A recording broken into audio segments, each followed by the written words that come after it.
Mentalism.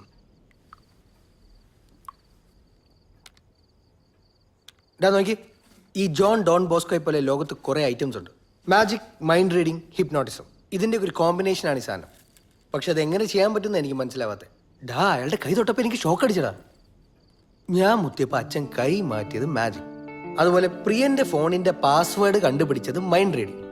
എന്നെ ചെയ്തത് ഹിപ്നോട്ടിസത്തിന്റെയും mind റീഡിങ്ങിന്റെയും ഒരു കോമ്പിനേഷൻ. കൊള്ളാലോ, ഒരു സിനിമയ്ക്കുള്ള സ്കോപ്പ് ഉണ്ടല്ലോ. ഈ മെന്റലിസം പഠിപ്പിക്കുന്ന പോലെ സ്ഥലമുണ്ടോ? നോക്കട്ടെ, എനിക്ക് ഇൻട്രസ്റ്റ് ആയി തുടങ്ങി. അതെ, ഇതൊന്നും പഠിച്ചെടുത്താൽ മോനെ സുഹാനിസ അല്ല, ഐശ്വര്യ റായെ വരെ വളച്ചൊടിച്ച് മടക്കാം. ദേ ജോൺ ഡോൺ ബോസ്കോയുടെ യൂട്യൂബ് വീഡിയോ നോക്കി. അച്ഛൻ പറഞ്ഞ വെറുതെ അല്ലല്ലേ, ഇങ്ങനൊരു ഫേമസ് ആണല്ലോ. എന്നെ കാണിച്ച സെയിം ആയിട്ടല്ലത്. എന്ത് സ്പാനിഷ് ഫ്ലൈ? ഒരു ഉഗ്ര സാധനം കിട്ടിയുണ്ട്. പ്രിയ നോക്കി, ആ ജോൺ ഡോൺ ബോസ്കോയുടെ മെന്റലിസം വീഡിയോ യൂട്യൂബിൽ ഉണ്ട. സണ്ണി ചേച്ചിയുടെ പുതിയ ക്ലിപ്പ് കിട്ടിയ കാര്യം പറഞ്ഞേ ആണ്. കാണിച്ചേ. അല്ല, നീ അത് ടിവിയിലേക്ക് കണക്ട് ചെയ്ത ബ്ലൂടൂത്ത്. നീ എന്തിനാ ഈ ഗ്ലാസ് റീപ്ലേസ് ചെയ്തേ? ഇത് ഇവിടെ നിന്ന് മാറ്റാൻ ഞാൻ പറഞ്ഞാണല്ലോ. പ്രശ്നങ്ങളൊക്കെ തീർന്നില്ലടാ, നീ അത് കണക്ട് ചെയ്യും. എവിടെ ബ്ലൂടൂത്ത്? ഓ, മുഴുവൻ ബ്ലൂ ആണല്ലോ. ഇവളൊറ്റ ഒരു കാരണം എന്റെ കല്യാണം കലങ്ങി. അതെന്താ? അത് നീ പറഞ്ഞില്ലല്ലോ. എന്ത് കഥയൊക്കെ പിന്നെ പറയാം. Now let's watch. അതെ, കാണാം. മാർത്തക്ക് ഇതേ ഫേസ് കട്ടാ ശരിക്കും. എടാ ശരിക്കും. നീ ലൈറ്റ് ഓഫ് ചെയ്തേ.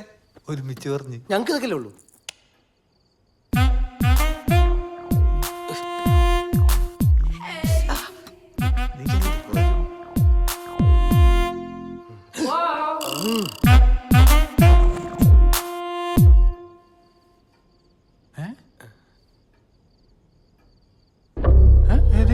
ഒരു സായിപ്പായിരുന്നല്ല. എടാ, ഞാൻ കാണുന്നതല്ലാണ് നിങ്ങൾ കാണണേ.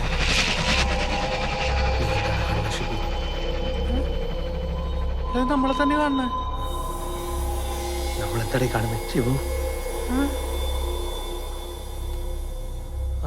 എനിക്ക് പേടിയാവണ്ട. നീ ലൈറ്റ് ഇട്ടേ.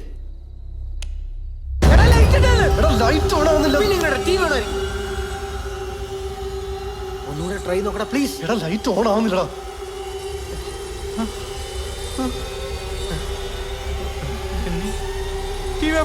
റിമോട്ട് എവിടെ?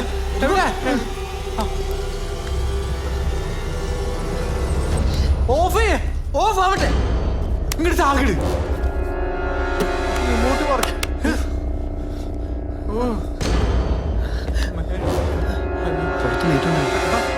ഇവിടെ മാത്രം പറ്റുന്ന എങ്ങനെ?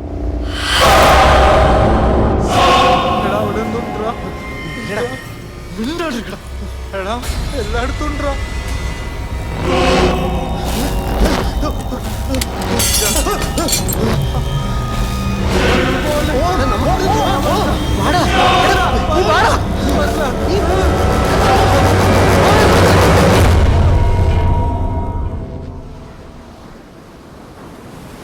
അവിടെ എന്തോ ഒരു പ്രശ്നം ഉണ്ടടാ. നിങ്ങൾ ഇന്നലെ പേടിച്ച് പള്ളിമേടയിലായി കടന്നുറങ്ങിയേ. നമുക്ക് നോക്കാച്ചോ.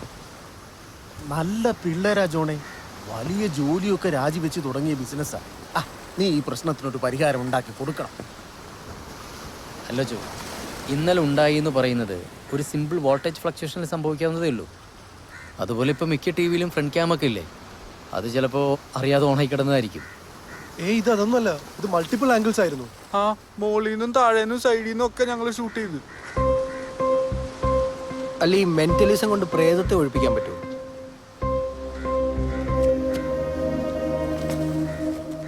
ജോണിന് നിങ്ങളെ സഹായിക്കാൻ പറ്റും. എന്നെ കൊണ്ട് പറ്റുന്നത് റിസോർട്ടിൽ വെച്ച് നിങ്ങൾ കണ്ടതല്ലേ. ചില ആളുകൾക്ക് കർത്താവ് അറിഞ്ഞ് ചില ഗിഫ്റ്റ് കൊടുക്കും. He has that gift. വാ, നമ്മളിനി ഞങ്ങൾക്ക് ഗിഫ്റ്റ് ഒക്കെ മേടിച്ചു കൊടുക്കണോ? ആ ഗിഫ്റ്റ് അല്ലടാ പൊട്ട, പിന്നെ കർത്താവിന്റെ കരസ്പർശം. ഉണ്ട. സ്തുതിയുണ്ടോ? ഇപ്പോഴും എപ്പോഴും സ്തുതിയായിരിക്കട്ടെ. മൊത്തത്തിൽ ഇവിടെ ഒരു ഇമ്പ്രൂവ്മെന്റ് ഉണ്ടല്ലോ Mary. Meditation, barbecue chicken, good good. ഒക്കെ ഇവന്റെ പരിപാടിയാണ് അച്ചോ. ആഹാ, നീ ടൗണിലേക്ക് വരുന്നില്ലേ? പണി വന്നിട്ടുണ്ട്. നിങ്ങൾ ആദ്യം മനസ്സിലാക്കേണ്ട കാര്യം, നിങ്ങൾ കണ്ടു എന്ന് പറയുന്ന സംഭവത്തെ പേടിക്കേണ്ടതായിട്ടില്ല എന്നുള്ളതാണ്. പേടിക്കാതെ പിന്നെ ഞങ്ങൾ അതിനെ പിടിച്ച് ഉമ്മ വെക്കണം. ഞാൻ പറയട്ടെ, ഫോർ എക്സാമ്പിൾ ഡെന്നി മരിച്ചെന്ന് വിചാരിക്കുക. വിചാരിച്ചു. തെണ്ടി. വെറുതെ വിചാരിച്ചാൽ മതി. ഹാ. ഡെന്നി ജീവിച്ചിരിക്കുമ്പോൾ എത്ര ബുദ്ധിയുണ്ടോ എത്ര ശക്തിയുണ്ടോ അതിൻ്റെ 10-1 പോലും ബുദ്ധിയും ശക്തിയും ഉണ്ടാവില്ല ഡെന്നിയുടെ പ്രേതത്തിൽ. അപ്പ കുഴപ്പമില്ല. അത് നിങ്ങൾക്ക് എങ്ങനെ അറിയാം? അതൊക്കെ അറിയാം. ആ അത് പറഞ്ഞപ്പോഴോർത്തെ നമ്മൾ പ്ലാന്റർ കുറിയിച്ചപ്പോൾ എന്നാ പറയുന്നത് ജോണേ? കുഴപ്പമൊന്നുമില്ല. ഇന്നലെ പുള്ളിയുടെ കൊച്ചുമൻ്റെ മാമോദിസയായിരുന്നു. അതൊക്കെ കൂടിയിട്ട് പുള്ളി വൈകുന്നേരം കൂടി വന്നത്.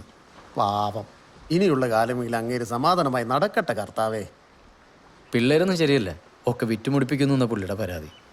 ആ ഈ കുരിയച്ചന് നിനക്ക് അറിയടാ ഡെന്നി, നമ്മളെ പ്ലാന്റർ കുരിയച്ചൻ കുരിശുമൂട്ടിലെ ഇവന്റെ അപ്പന്റെ വലിയ ഫ്രണ്ടാ കക്ഷി.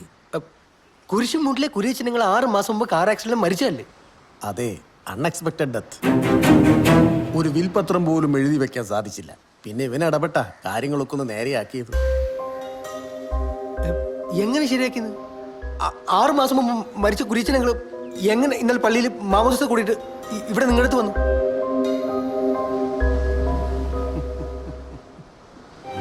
പോയവരൊക്കെ ഇവിടെ തന്നെ ഉണ്ട് ഡെന്നി.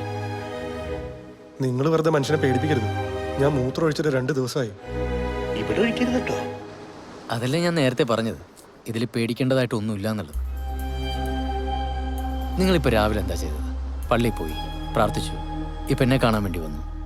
ഇന്ന റിസോർട്ടിൽ കാര്യങ്ങളുണ്ടാവും, അതുപോലെ അവർക്കും കാര്യങ്ങളുണ്ടാവില്ലേ? അവരും ജീവിച്ചിരുന്നപ്പോൾ ഉണ്ടായിരുന്ന സ്ഥലങ്ങളൊക്കെ ഒന്ന് ചുറ്റിക്കാണാൻ വേണ്ടി വരും.